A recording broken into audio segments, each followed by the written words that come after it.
స్వామియే శరణమయ్యప్ప సద్గురునాథనే శరణమయ్యప్ప బ్రహ్మశ్రీ చంద్రమౌళి గురుస్వామి పాదారవిందంగళే శరణమయ్యప్ప. భిక్షక మిత్రులందరికీ కూడా శరణమయ్యప్ప.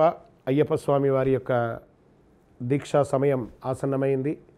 చాలామంది దీక్షలో ఉన్నారు, ఇంకనూ దీక్ష తీసుకునే వాళ్ళు చాలామంది ఉన్నారు. ఇప్పుడు ఇదివరకు కాలంలో గురువుని ఎంచుకొని మనం దీక్ష తీసుకునే వాళ్ళం. ఇప్పుడు గూగుల్ తల్లిని మనం ఎంచుకొని దీక్ష తీసుకుంటున్నాం. కాబట్టి ఈ నియమాలు కొంచెం ఎలా ఉంటుంది, ఎలా చేయాలని ఒక చాలా సంశయం ఉంటుంది. ఈ యొక్క సందేహ నివారణలు చాలా ఉన్నాయి. దానికోసం ప్రత్యేకించి మనము ఈ యొక్క వీడియోస్ తీస్తున్నాము. రకరకాలైనటువంటి ప్రశ్నలతో సంధించినటువంటి మాకు చాలా ప్రశ్నలు వచ్చాయి. ఆ ప్రశ్నలకు అన్నిటికీ కూడా నాకు తెలిసిన పరిధిలో, మా గురుగారు మాకు నేర్పించినటువంటి పరిధిలో అయ్యప్ప స్వామి వారి అనుగ్రహంతో సమాధానం ఇస్తాను. మీకు ఇంకనూ ఏమైనా ప్రశ్నలు ఏమైనా ఉంటే మా ఛానల్ చూసిన తర్వాత కింద మీరు మెసేజ్లో పెట్టారంటే ఇంకనూ మీకు కమింగ్ ఎపిసోడ్స్లలో మేము మీకు చక్కగా మీ సందేహ నివారణ తీర్చడానికి మా టీం అంతా కూడాను ప్రయత్నం చేస్తాము. శరణమయ్యప్ప. గురుస్వామి అంటే ఎవరు? మా గురుస్వామి మంచి గురుస్వామి, మాల వేసి మాకు వ్రతమిచ్చినారు. ఎవరు గురుస్వామి? వారికి ఉండవలసినటువంటి ఆ చిన్న క్వాలిఫికేషన్స్ ఏమైనా ఉంటుందా? ఎలా ఎంచుకోవాలి ఒక గురుస్వామిని అంటే గూగుల్ కాదు, గురుస్వామి అని వెతకండి. గూగుల్ మాల ఎప్పుడు వేసుకోవాలి, గూగుల్ ట్రైన్ టికెట్ ఉందా, గూగుల్ శబరిమలలో ఉందా, గూగుల్ కాదు గురుస్వామి. గురుస్వామియే. స్వామి ఓ గురుస్వామి. ఆ గురుస్వామి పాదాల దగ్గరికి వెళ్ళండి.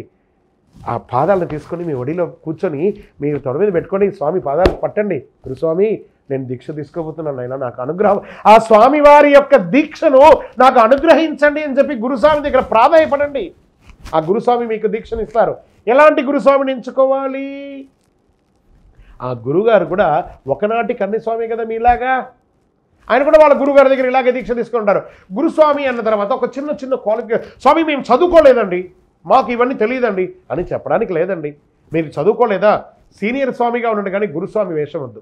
గురుస్వామి అంటే సమ్ క్వాలిఫికేషన్స్ ఆర్ దేర్. వారు చేయవలసింది మాలాధారణ మంత్రం తెలిసి ఉండాలి, మాలా విసర్జన మంత్రం తెలిసి ఉండాలి, ఇరుముడి కట్టే మంత్రం తెలిసి ఉండాలి, శబరి యాత్రకు తీసుకువచ్చే మార్గం తెలిసి ఉండాలి.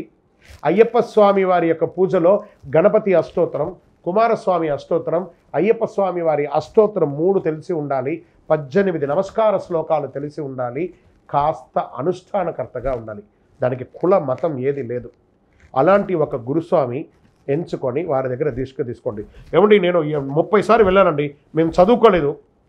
మేము గురుస్వామి అంటే ఏమండి మేము చదువుకోలేదు కదా, చదువుకున్న వారిని, మీ పక్కన ఉన్నవారిని, మీ దగ్గర ఉన్న వారిని, బాగా మంత్రం తెలుసున్న వారిని ప్రమోట్ చేసి అతని గురుస్వామిగా ఎంచుకోండి. మీరు సీనియర్ స్వామిగా ఉండండి. గురుస్వామి అంటే కొమ్ములేం కాదు. అక్కడ గురుస్వామి రారా ఆజా ఆజా అని శబరిమలలో 18 ఎక్కించి మీకేమో ప్రత్యేక దర్శనాలు, ప్రత్యేక యాత్రలు అంటూ లేదు అక్కడ. మనం మాత్రమే మన ఊర్లో గురుస్వామి వస్తే ఆయనకు పూలాభిషేకం చేయడం, కంకణాలు వేయడం, పూలు కుమ్మరించడం, చల్లడం, సాల్వలు చాపడం. అక్కడ పోతే ఆయన దేవాలయంలో ప్రతి భక్తుని హృదయం ఒక శబరిమల, భూలోక కల్పతరువు శబరిమల. ఎలా చెప్పారు? జాతి లేదు, మతము లేదు, అందరూ సరిసమం, శబరిమలై సన్నిధిలో స్నేహమనే సంగమం. ఎవరెవరు వెళ్ళాలి?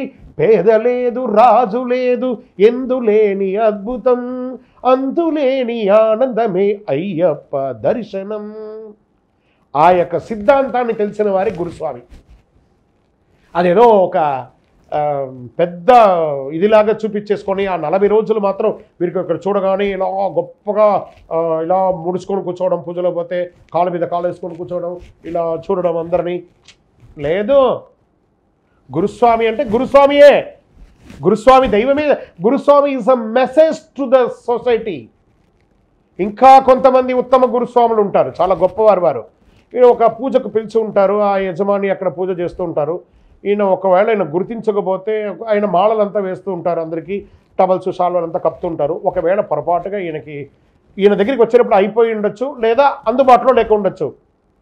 ఏమయ్యా మమ్మల్ని పిలిచి అవమానిస్తావా, నేను ఈసారి గురుస్వామి. అక్కడ అవమానించాలని ఎవరు పిలవరండి, పొరపాటుగా అయ్యి ఉంటుంది. భగవంతుడు నిర్ణయించాలి. మీ మెడ మీద మాల పడాలి, శాలువ పడాలని ఆయన నిర్ణయించుండాలి. మీ మీద పడకపోతే ఆ నిర్ణయాన్ని తెంచేసుకోండి. ఓహో, నాకు ఈరోజు అనుగ్రహం లేదేమో సంతోషపడండి. ఇలాంటి భావన రావాలి. ఆ గురుస్వామి సేవ చేయాలి. అప్పట్లో ఒకప్పుడు కన్నె పూజ అంటే గురుస్వామి గారు ఉదయమే వారింటికి పోయి అంబలం కట్టి, అరటి దాంతో కట్టి, మాలలన్నీ వేసి, పంచామృతం చేసి, పూజలు చేసి, ఆ యొక్క భక్తుల్ని ఆనందపరిచి ఆశీర్వదించపరిచే ఒక గురుస్వామి. ఇప్పుడంతా కాదు, టైంకి రావడం, టైంకి చేయడం, పోవడం, కట్టడం, కూర్చడం, ఆ యొక్క వస్త్రధారణ, పూల అభిషేకము, పూల మాలలు, కంకణాలు ఇవే అయిపోయిందే. కానీ భక్తి శ్లోకం తెలియాల్సిందే, 3 శ్లోకం తెలియాల్సిందే, నమస్కార శ్లోకం చేయాల్సిందే. అలాంటి వారే గురుస్వామి. అలాంటి గురుస్వామిని ఎంచుకోండి. మిగతా అలా తెలియలేదా వారిని సీనియర్ స్వామిగా అనండి. శరణమయ్యప్ప.